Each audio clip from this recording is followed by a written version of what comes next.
Hey everyone, welcome to another deep dive. This time we're going to be looking at some fitness myths Oh, yeah. and really trying to debunk them. And I'm really excited to have you here with me today because I think there's a lot of confusion out there. Yeah, absolutely. And I think today we have a really great source to help us dig into all this stuff. It's called No Pain, All Gain, Fitness Myths Debunked. I love that title. Yeah, it's pretty catchy. Yeah. So let's jump right in. I think one of the biggest myths that I hear all the time, especially from people who are maybe new to fitness, is that lifting weights makes you bulky. Yeah, definitely. I hear that one a lot too, especially from women. But really, that's not how it works. I mean, have you ever seen like a really, really jacked person? Yeah. Like a bodybuilder. Oh, yeah, for sure. Like those people spend years training. They have a very specific diet, and often they even have genetics on their side. Oh, wow. So you're saying I can't just like pick up a dumbbell a couple of times and suddenly I'm going to look like the Hulk? Not quite. I mean, think about it. To build that kind of muscle mass, you would need to be training intensely, like several hours a day, probably 6 days a week. Yeah. You'd need to be eating a ton of food specifically designed to help you bulk up. And even then, your genetics might not even allow you to get that big. So what you're saying is it's not that simple. Not at all. And in fact, lifting weights can actually help you achieve a slimmer look, believe it or not. Wait, slimmer from lifting weights? How does that work? Well, when you lift weights, you're building muscle, right? Right. And muscle is more dense than fat, so it takes up less space. Oh. So as you build muscle and maybe lose some fat, your body actually becomes more compact and toned.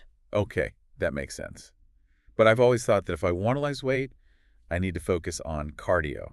That's another big myth. I think a lot of people fall into the trap of thinking cardio is the only way to lose fat. Yeah, I'm definitely guilty of that. But it's really just one part of the equation. You see, when you build muscle, you also increase your metabolism. Metabolism. Yeah, and that means you burn more calories even when you're not working out. It's like even when I'm just sitting on the couch watching TV. Exactly. Your body is constantly burning calories, and the more muscle you have, the more efficient that process becomes. So it's like having a secret weapon working for you 24/7. Pretty much. And of course, your diet plays a huge role too. Oh, yeah. You could be doing tons of cardio and lifting weights, but if you're not eating a healthy, balanced diet, you're not going to see the results you want. Makes sense. So it's all about finding that balance. Exactly. A balance between strength training, cardio, and good nutrition. And speaking of nutrition, I have to ask about protein shakes. Mm. I feel like everyone's always talking about how crucial they are for building muscle. Yeah, there's this idea that if you don't chug a protein shake right after your workout, you're going to lose all your gain. Right, like it's some kind of magic potion. But the truth is, protein shakes are just a convenient way to get more protein into your diet. Okay. They're not essential. I mean, you can definitely build muscle without them. So where does all that protein come from, if not from shakes? Well, there are tons of great sources of protein in whole foods. Things like chicken, fish, eggs, beans, lentils, even tofu. So it's more about making sure you're getting enough protein throughout the day rather than relying solely on shakes. Exactly. And I think this brings us to a really important point that underpins a lot of these fitness myths, and that's the power of consistency. Okay, why is consistency so important? Well, think about it. Like building anything worthwhile, it takes time and effort, right? Yeah. You don't just build a house overnight. It takes planning and dedication and showing up day after day to do the work. Right. Fitness is the same way. There's no quick fix, no magic pill. It's about making it a part of your lifestyle and showing up consistently even when you don't feel like it. That makes a lot of sense. I mean, we all have those days where we just don't want to work out. Oh, yeah, absolutely. Yeah. But the key is to push through those moments and remember why you started in the first place. So it's about finding that motivation and holding on to it. Exactly. And it's about setting realistic goals, too. Realistic goals. Yeah. Don't try to do too much too soon. If you're just starting out, maybe aim for 2 or 3 workouts a week and gradually increase from there. So it's more about building sustainable habits rather than trying to overhaul your entire life overnight. Precisely. And remember, everyone's journey is different. There's no need to compare yourself to others. That's a good point. We all have different starting points, different goals, different bodies. Exactly. So focus on your own progress, celebrate your wins, and be patient with yourself. I love that advice. Be patient with yourself. It's so important because fitness is not a race. It's a journey. And it's a journey you can enjoy every step of the way. That's a great way to put it. And it's a journey that we can continue exploring in part 2 of this deep dive. Awesome. I'm already looking forward to it. Welcome back to our deep dive into fitness myths. We debunked a few really big ones in part 1. Yeah, like that whole lifting weights makes you bulky thing. Right. And that consistency is key for actually seeing those long-term results. Absolutely, consistency is huge. But I think there's another term that gets thrown around a lot that I'd love to unpack. Okay, what is it? Toning. Ah, yes, toning. What does that even mean? It's funny because you hear it everywhere in the fitness world, but it doesn't really have a specific scientific definition. So it's like this vague concept that everyone kind of understands, but no one can really explain. Pretty much people usually use it to describe like a lean, sculpted look, but what does that actually entail? Yeah, is it just about losing fat and revealing the muscle underneath? It's definitely part of it, but it's also about building muscle mass because the more muscle you have, the more defined your physique will look, even if you have a little bit of fat covering it. So it's like striking that balance between muscle gain and fat loss. Exactly. And to achieve that balance, you need a combination of things, strength training, cardio, and a balanced diet. It's always about that balance, isn't it? It really is. There's no magic pill or secret workout routine for toning. It all comes down to those fundamental principles of fitness. Okay, so no more chasing after those quick fixes or gimmicky products. Nope. Those rarely lead to lasting results. And speaking of things that can backfire, I want to address another myth that can be really harmful. The idea that you need to drastically cut calories to see results. Oh, yeah. I've seen so many people fall into that trap thinking they have to starve themselves to lose weight. It's a recipe for disaster because not only is it unsustainable, but it can also mess with your metabolism in the long run. So what's a healthier way to approach weight loss if not through extreme calorie restriction? It's all about creating a calorie deficit, but a moderate one, not an extreme one. Okay, so we're not talking about crash dieting or those crazy juice cleanses. Definitely not. Those methods often backfire because when you deprive yourself, you tend to crave those forbidden foods even more, which can lead to binge eating and ultimately weight regain. So it's like a vicious cycle. You restrict, then you binge, then you restrict again. Exactly. Yeah. It's much more effective to focus on making gradual changes to your diet and nourishing your body with whole, unprocessed foods. So instead of focusing on what you can't eat, focus on what you can eat and make sure it's nutritious and satisfying. That's the key. And don't forget about protein. It's essential for building and repairing muscle tissue, especially after your workouts. Okay, so protein is important, but we don't have to go overboard with it. Exactly. A moderate amount is all you need, and you can easily get that through whole foods like lean meats, fish, beans, lentils, even Greek yogurt. So it's not just about protein. What else should we be prioritizing in our diet? Don't be afraid of carbs. They're a vital source of energy for your body, especially if you're active.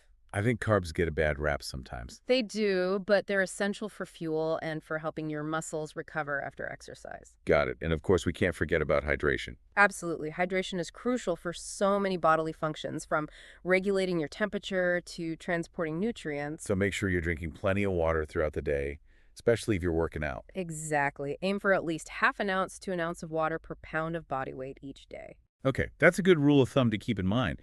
It seems like a lot of these fitness myths stem from this idea of extremes. Either you're going all out or you're doing nothing. You're right. There's this tendency to oversimplify things and look for those quick fixes. But fitness is more nuanced than that. It's about finding that balance, isn't it? Pushing yourself, but also listening to your body and giving it the rest it needs.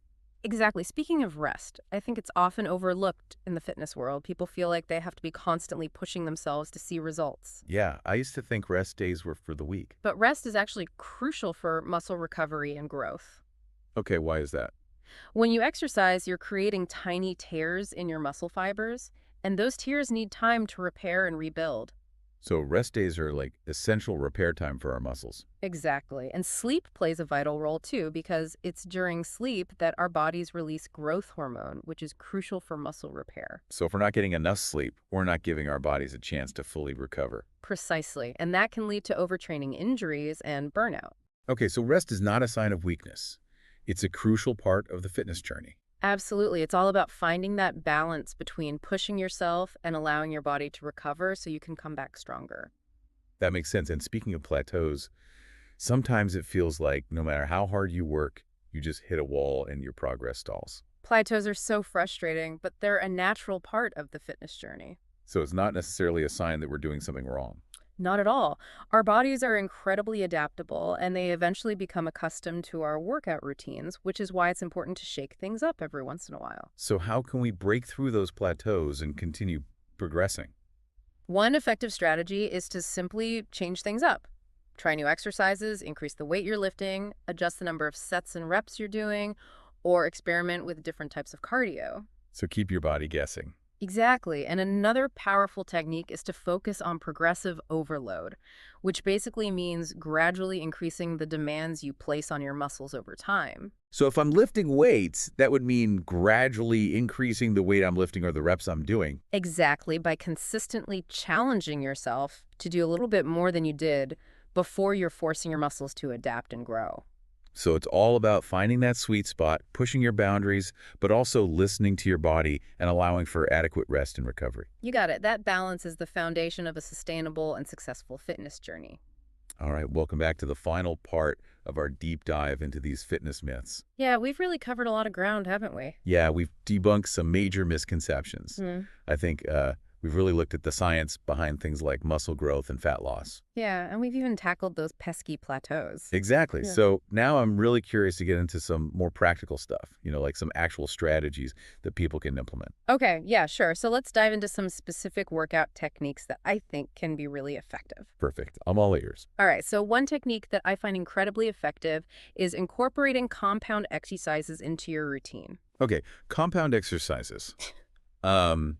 I've heard that term before, but I'm not entirely sure what it means. Yeah, so basically compound exercises are movements that engage multiple muscle groups simultaneously. So instead of like isolating one muscle like you do with a bicep curl, you're working several at once. Think of exercises like squats, deadlifts, lunges, push-ups, rows. Oh, okay. Yeah, I see. So those are all movements that kind of mimic real-life activities. Precisely. And that's one of the reasons why they're so effective. They not only build strength and muscle mass, but they also improve your functional fitness, making you stronger and more capable in everyday life. Yeah, that makes a lot of sense. Plus, it seems like they would be more efficient, hitting multiple muscle groups with one exercise. You got to efficiency is key, especially for people with busy schedules. Right.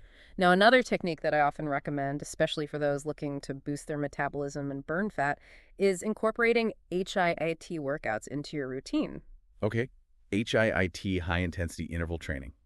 I've heard of it, but honestly, it sounds a little intimidating. It might sound intense, but it's actually very adaptable to different fitness levels. Yeah. You can adjust the intensity and duration to suit your abilities. Okay, so what exactly does a HIIT workout involve? Well, it involves short bursts of very intense exercise, followed by brief recovery periods. Oh, okay, so it's like going all out for a short period of time and then taking a little break and then repeating that. Exactly. And what's fascinating is that this type of training triggers something called the EPOC effect. The EPOC effect. Okay, I have no idea what that is. So EPOC stands for excess post-exercise oxygen consumption. Oh, okay. It's essentially the afterburn effect, meaning your body continues to burn calories at an elevated rate even after you finish your workout. Oh, wow, so you're still burning calories even when you're resting. That's pretty cool. Exactly. And that's one of the reasons why HIIT is so effective for fat loss. It's like a supercharged calorie burner. That's amazing. I definitely need to try that. And the best part is HIIT workouts can be done with minimal equipment. You don't need a fancy gym or a lot of space. So it's very accessible. Absolutely. All right, so we've talked about workouts now. Let's shift gears and talk about nutrition. Okay, yeah, because we all know that abs are made in the kitchen, right? Haha, that's a good one. But seriously, your diet plays a huge role in your overall fitness results. So what's the best approach to eating for optimal fitness? Well, we touched on the importance of a balanced diet earlier, but here's a simple framework to keep in mind. Prioritize protein, don't fear carbs, and hydrate consistently. Okay, let's break that down. So protein, why is it so important? We already debunked the myth that you need tons of protein shakes, but clearly it plays an important role. Absolutely. Protein is the building block of muscle tissue. When you exercise, you create those tiny tears in your muscle fibers, and protein is essential for repairing and rebuilding them. So it's not just about building new muscle, it's also about recovery. Exactly. So make sure you're including a good source of protein in every meal and snack. Think lean meats, poultry, fish, eggs, beans, lentils, tofu, even Greek yogurt. Okay, got it. Now let's talk about carbs. They often get demonized in the fitness world. It's true, but carbs are actually your body's primary source of energy, especially during workouts. Because we need them for fuel. Exactly. But not all carbs are created. Equal focus on complex carbs, like those found in whole grains, fruits, vegetables, and legumes. Okay. So complex carbs, good. Simple carbs, not so good. Pretty much, complex carbs provide sustained energy and are packed with essential nutrients. Got it. And lastly, you mentioned hydration. Why is that so important? Well, water is involved in pretty much every bodily function. It regulates your temperature, it transports nutrients, it lubricates your joints, the list goes on. And when you exercise, you lose fluids through sweat, making it even more important to stay hydrated. So how much water should we be aiming for? It varies depending on individual factors like your activity level of climate and body size, but a general guideline is to aim for at least half an ounce to an ounce of water per pound of body weight each day. Okay, that's a good rule of thumb to keep in mind. I'll Yeah. definitely be paying more attention to my water intake from now on. Good. And, beyond workouts and nutrition, I think there's another crucial element that often gets overlooked, and that's the mental game. Oh yeah, the mental game, that's huge. It is your mindset plays a huge role in your overall success and in creating a healthy lifestyle that actually lasts. So what are some key mindset strategies that you recommend? Well, first and foremost, be kind to yourself. Fitness is a journey, not a destination. You're going to have ups and downs, setbacks, even plateaus. It's all part of the process. So ditch the all or nothing mentality and focus on progress, not perfection. Exactly. Another crucial strategy is to set realistic goals. Don't try to change everything overnight. Start small, build momentum, and celebrate your wins along the way. It's those small wins that keep you motivated and keep you going. Absolutely. And finally, find what you enjoy. If you dread your workouts or you see exercise as a chore, it's going to be much harder to stick with it. So explore different activities, find something that lights you up, and make fitness a fun and rewarding part of your life. That's such great advice, and I think it Yeah. applies to so many areas of life, not just fitness. It does. Finding that joy and that passion is what makes any journey sustainable. Well, this has been such an insightful deep dive. I feel like I've learned so much, and I'm definitely feeling inspired to take my fitness journey to the next level. That's great to hear. And remember, it's all about progress, not perfection. Exactly. Well, thank you so much for joining us on this deep dive into fitness myths. We hope you found it helpful and informative. It's been a pleasure, and we hope you feel empowered to navigate the world of fitness with knowledge and confidence. Absolutely. And remember, fitness is a journey, not a destination. So keep learning, keep exploring, and keep moving forward on your path to a healthier and happier you.